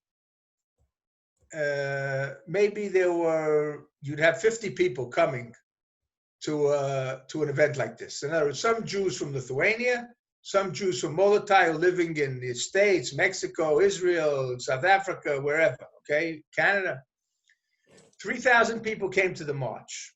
Part of the memorial was a march from the site of the main synagogue, the biggest synagogue in the town, which no longer existed, of course, because there's no Jews there, to the killing site, which, unlike most killing sites, was on the edge of the town, not in a forest. And what happened was that, first of all, our book came out. Second of all, a very famous Lithuanian playwright was born in Molotai. And he wrote 2 op-eds in the most important Lithuanian portal. One was The Curse of the Jews, he said. In other words, until we tell the truth about the Holocaust, we'll never, you know, get out from under the shadow of the Shoah. And the other thing was, 10 days before the march, he wrote an op-ed which was called "I Am Not a Jew." I am not a Jew, but I want to respect the memory of my parents' neighbors, law-abiding Lithuanian citizens who, for no guilt at all, were murdered simply because they were Jews. So come join the march and join with me as we march to commemorate their memory. Now, what's interesting is that you had 3,000 people there, which is amazing, but almost none from Molotai. The people in Molotai were standing at the windows watching what was going on and couldn't believe their eyes. It was the more intellectual, more educated people who came from Vilna to participate in the march. Okay, we're going to read a couple of questions from the audience. Tocayo, you're going to read, we can switch. It says the first one, what happened now with the plaque of Noreika in Vilnius? It was removed last year, isn't it? It was removed, and then the right-wingers, the ultra-nationalists, put up a new plaque. And the mayor said, listen, I can't play these games. I want the government to take a stand and determine whether or not that plaque should be up. And they haven't taken a stand yet. Okay. The next question is, what happened to the yeshiva that was in Tel Hai? Tel Shai. Tel Shai, I'm sorry. Tel's Yeshiva, where my grandfather studied. The Tel's Yeshiva is a famous yeshiva. The 2 of the rabbis who left Lithuania before the Nazi invasion restarted the yeshiva in Cleveland, Ohio. It was closed down by the Soviets in 1940. And all the Talmidim, all the students and the rabbis including the famous Rabbi Bloch, the great Rosh Yeshiva of Telz, were murdered by the Lithuanians in Telz in the summer of fall of 1941. But the yeshiva continued. The yeshiva exists in Telz. As a matter of fact, my cousin was the head of the yeshiva for many years. He studied in that yeshiva. He came from America. It's a very interesting story. He came from a non-religious home, and my grandfather convinced his parents to send him to Yeshiva University High School for boys. So he came to New York. He was in the high school, and he did very well in Talmud and Gemara. So my grandfather, I assume, hoped he would continue to study Talmud at Yeshiva University. So he said, no, listen, I want to go to study the real thing in Lithuania like you did. My grandfather arranged for him to go to Lithuania. He studied there for 5 years, but he got out before the war began, thank God. Okay. Another question is probably related.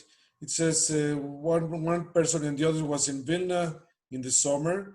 It says the mayor of Vilna changed the name of a street and a monument that remember heroes of the heroes of the Soviet Union, but then later were pro-Nazis, proven pro-Nazis. Does that imply a recognition of what happened, or just pure hypocrisy? A little of both. A little hypocrisy and a little recognition. In other words, Samashius, who's the mayor now of Vilna, really made some good steps. Like he changed the name of one of the streets. It was named for an anti-Semite, a leader of the Lithuanian politicians. And he took down the plaque for the Reika. But again, as I told you, the plaque was put up again by the Patriots, by the ultranationalists. And he gave up. In other words, he's not going to fight with them. So he wants the government to take a stand, which they won't do, of course. At least not now. The next question is, of course, it is important to hunt Nazis dead or alive, dead or not, since by doing it so will, one hand remember those victims, and another hand it will let the new Nazis not to believe this time will go free or unnoticed. More than ever, the fight by humans with empathy and education against anti-Semitism, racism, and ultra-right left-wing extremists is of utmost importance. No genocide should happen in silence. So that goes again with the same thing that you're doing. What efforts are you doing for international law in other countries like Estonia, Belarus, the US? Listen to me. What we're doing now, as the number of Nazis who can be brought to justice is reduced, every day people are dying, right? So we are focusing more and more on the fight against Holocaust distortion. Because it's not only in Lithuania, it's in Latvia. I'll give you an example. One of the biggest murderers in Latvia was a man named Herbert Cukurs. Herbert Cukurs was a famous pilot. He built his own plane, and before World War II, he flew to Gambia, to Japan, and also to Palestine. He came back to Riga, and he gave lectures in the Jewish community on Jewish life in Palestine.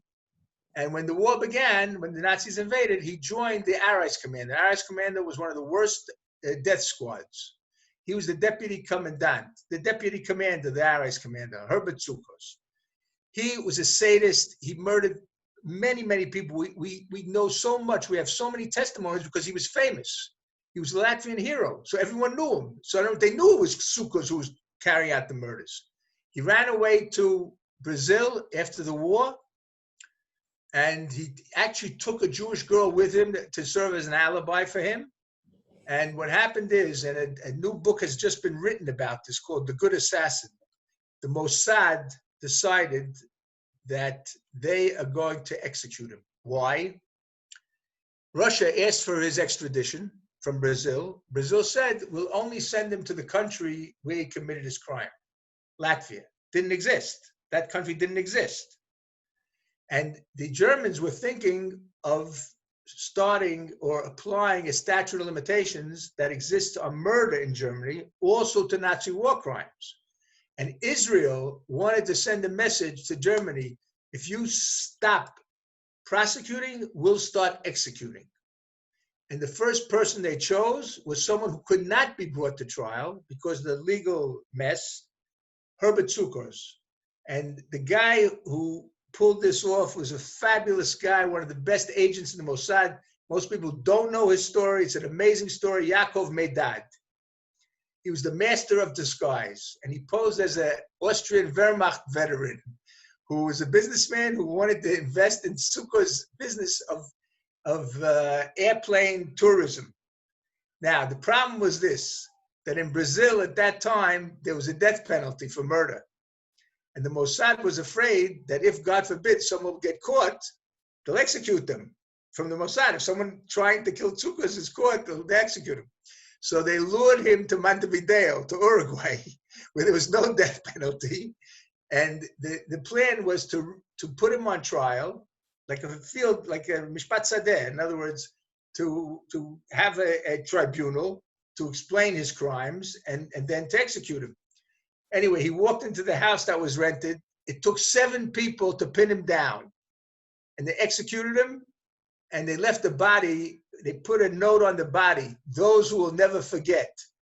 And after all the agents had left South America, they called the news agency and said, go to such and such address. You'll find something of interest. Now, there's a book by this guy, Stephen Talty, called The Good Assassin.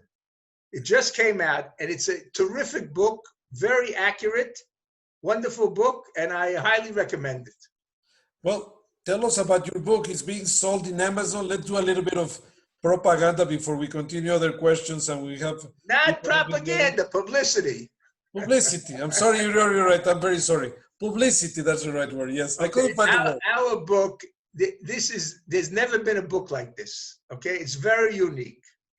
I'm the descendant of the victims. I'm named for one of the victims of the Shoah in Lithuania. Was killed by was kidnapped by Lithuanians, probably murdered by Lithuanians. I was supposed to have a different name, and my grandfather apparently confirmed that his brother had been murdered, and he cabled my parents. He was helping the survivors in Europe. When he got a cable that I was born, he sent the cable back, suggest naming Efraim. My parents had chosen a different name.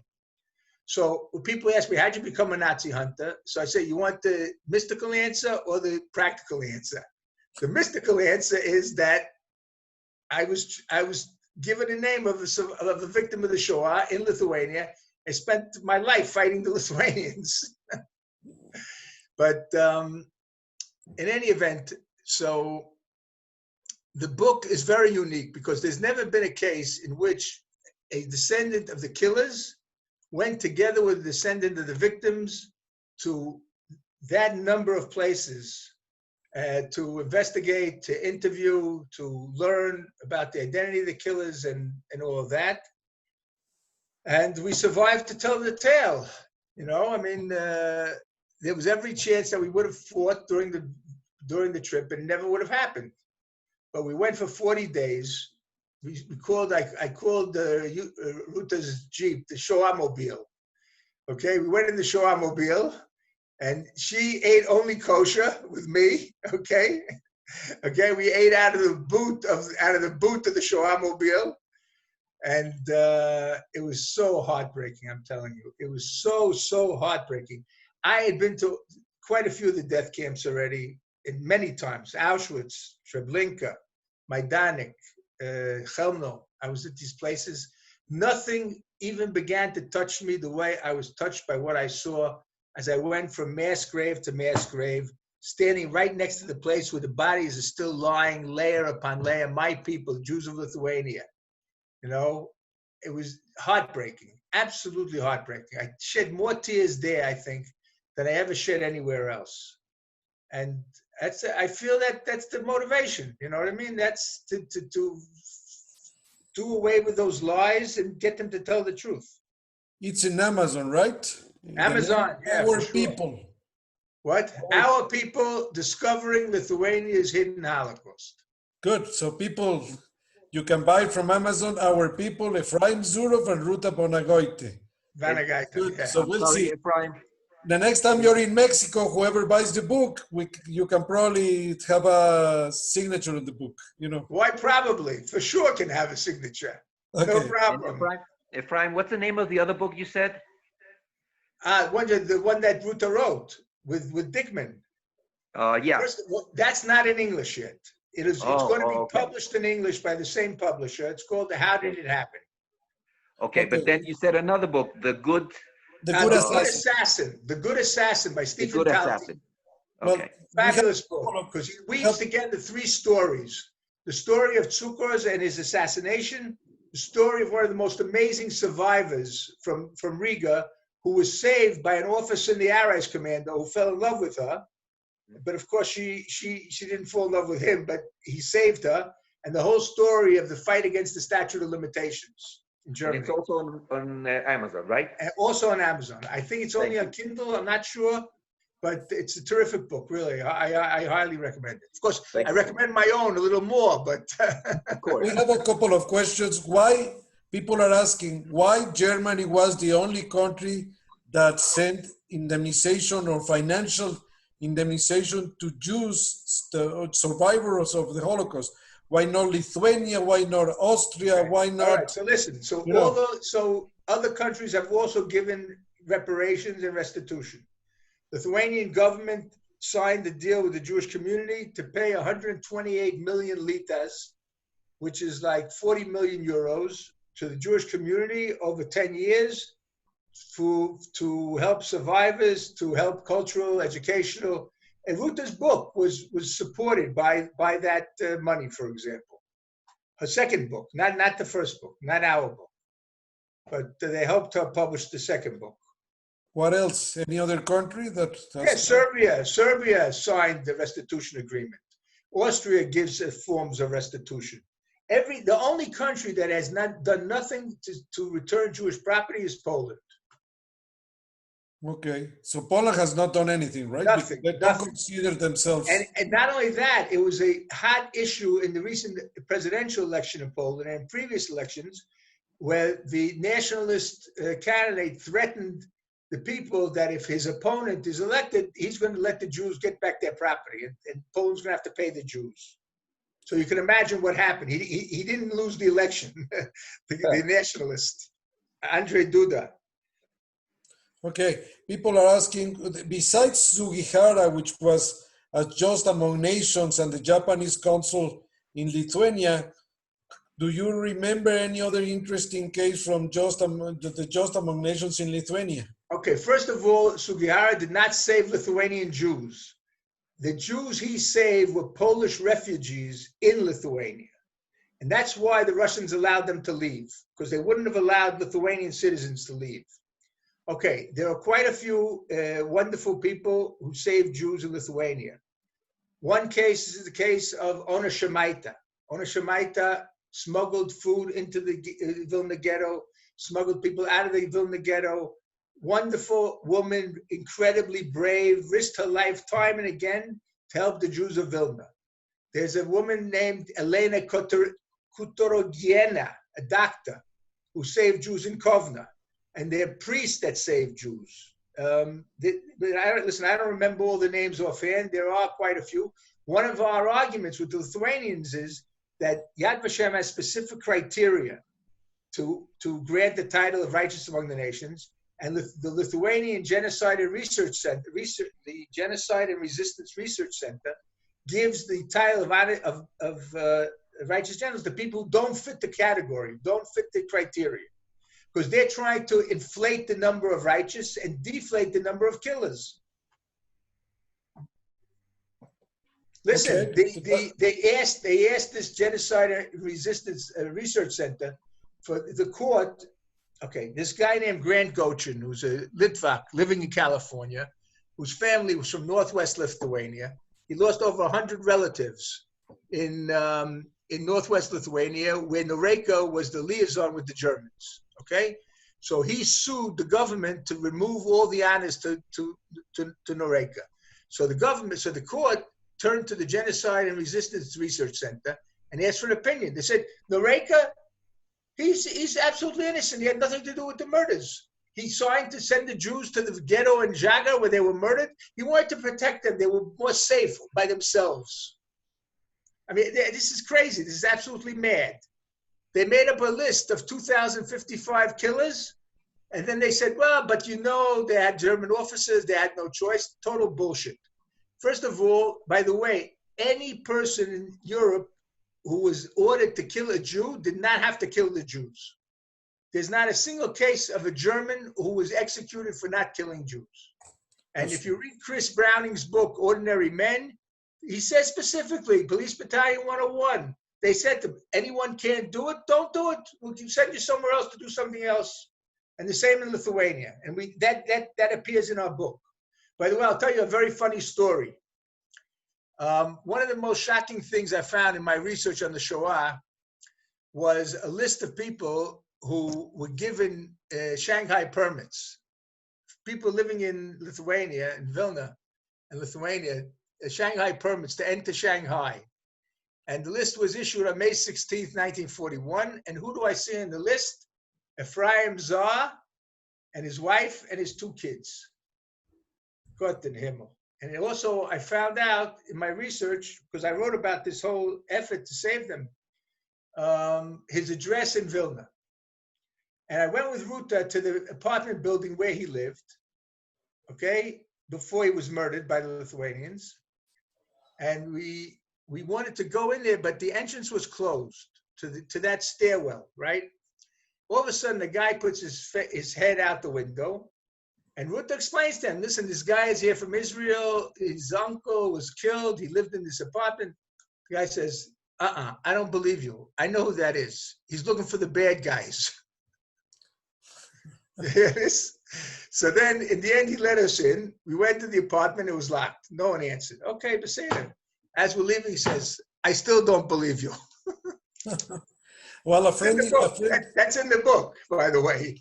A friend in the audience just mentioning that there were 904 righteous among nations from Lithuania. I don't know if you want to comment a little bit on that, but no. Listen, but that's people who are honored by the Lithuanians, and not all of those people fit the criteria of Yad Vashem. Okay, even though they said they recognized 904 righteous among nations from Israel. That's not probably true. No, I think it's 850 or something. I'm not sure. I'm not. Maybe it's higher. Could be possible. But they have thousands over there already with the Genocide and Resistance Center, Research Center. Also, a friend from San Diego is asking the question if you knew a person, a survivor from Kaunas called Sidney Shachno, which Shachno, he was a high-ranking officer in the U.S. Army. Just died a few years ago, I believe, or something very recently. And you're right. He was the highest Jew general. He wasn't much of a Jew, but okay. In the United States Army, is the head of Special Forces. Correct. Okay, so you knew him. Okay. He was a far better soldier than a Jew. Really? What's that? He married out, and he had no connection to the Jews at all. Okay. All right. Well, that's pretty much most of the questions that we have, unless you want to do some kind of closure, etc. Listen, first of all, thank you very much, my friends in Mexico City. I miss you, and I wish you good health, and all the Kila, good health, right? And we should all survive this pandemic and get back to more or less normal life. Inshallah, as we say in the Middle East, with God's help. And I think that people, it's important for people to know what's going on with this narrative, because what they're trying to do, they're trying to undermine the whole basis for Holocaust education and commemoration. And if this day, for example, this joint Memorial Day for all the victims of totalitarian regimes is accepted, bye Yom HaShoah, bye International Yom HaShoah. And International Yom HaShoah, with all, it's not perfect, but a lot of things are done, a lot of things take place, a lot of countries who know, friends of mine were sent to Africa to speak in African countries, for example, on Yom HaShoah, and a lot of good things are being done. So we don't want to lose that. There's no reason to lose that. And it's very important to fight against it, I'm telling you. Very, very, very important to fight against this, and to let the Lithuanians know, and the Latvians, and all these Ukrainians, Croatians, etc. We don't want to go to your country. We don't want to be tourists in your country until you start telling the truth. Well, one other person from the audience says hello to you. He's a friend of yours, I believe, also. Probably the person that I know has traveled more to Poland than anybody else alive in the world. It's Mario Sinai, who's also done a lot of visits to Lithuania. What's he doing there? He's in Israel listening to you. No, Mario, of course. Yeah, sure. Okay. But he's in Israel. Mario's in Israel, no? He's listening right now to you. Okay, ¿cómo está, Mario? Now, also, we would like to thank you for all your work, the work you've done throughout the years. Your work is appreciated not only in Israel, but in the diaspora as well. And we just learned that the ambassador, the ambassador of Lithuania and Mexico is listening to you as well. So Oh boy, I just hope he didn't put cotton in his ears or earplugs. No. Ronnie Weiss is. You're not a politician, I can tell. Okay. Listen to me. I have to tell you one funny story. We were in Tokyo, okay? We were invited to Tokyo because they're doing a project on Sugihara, and I wrote about Sugihara in my thesis, and I know a lot about the whole business, and also because of the business with our book. And our book is coming out in Japanese, by the way. Woo. And also in Ukrainian. That's going to be the 8 languages already. Anyway, so we're sitting there in Tokyo University, very prestigious. That's the most important university in Japan. We're invited. We had a big crowd, far more people than they thought would come. All of a sudden, we see a white face. In other words, someone who's not Japanese. I said to Ruta, he's from the embassy. He's from the Japanese embassy, from the Lithuanian embassy. Sure enough, she asked him, who are you? Oh, I'm from the Lithuanian embassy. And then when the question started, he said, well, you know, there are different versions to history. Oh. I wanted to choke him. No, I didn't want to choke him. But I'm saying, this is the way they go about it. If you present them all the facts, we have a very convincing case about what happened. So they said, well, they have different versions. Okay, tell us something just by the end. What is the story? What's the purpose? What's happening with the museum of the Simon Wiesenthal Museum in Jerusalem? Very good question. I have an idea for you, Jaime. I think you should write a letter to Rabbi Haya and ask him what's going on with the Museum of Talmuds in Jerusalem. Oh boy. Well, after $200 million, I'm not involved. To be honest, I'm not involved in it, so I can't say. In other words, I don't know what to tell you. Okay, Vivi. Yeah, I'll tell you one thing. When it's done, hopefully it'll be done this year. The next year, it will probably be worth a visit. That's what I'll tell you.